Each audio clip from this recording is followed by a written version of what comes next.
Welcome. Today I'm going to guide you through the simple steps to change your LinkedIn first name on your PC using the latest update. Whether you want to correct a typo or update your profile to better reflect your professional identity, this quick tutorial will have you covered. First, open your preferred web browser and go to LinkedIn's website.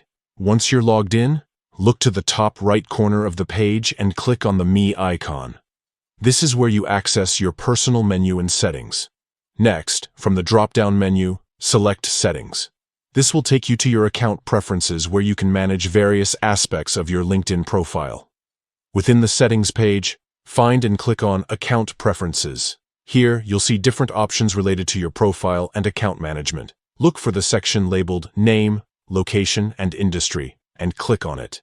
Now, you're ready to update your first name. Simply enter your new first name in the designated field. Make sure it's exactly how you want it to appear on your profile, as this is what your connections and potential employers will see.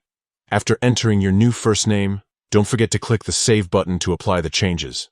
LinkedIn will update your profile immediately, and your new first name will be visible across the platform. And that's it. Changing your LinkedIn first name on a PC with the new update is straightforward and quick. Keeping your profile information accurate helps you maintain a professional presence and makes it easier for others to find and connect with you. Thanks for watching, and be sure to check back for more helpful LinkedIn tips and tutorials.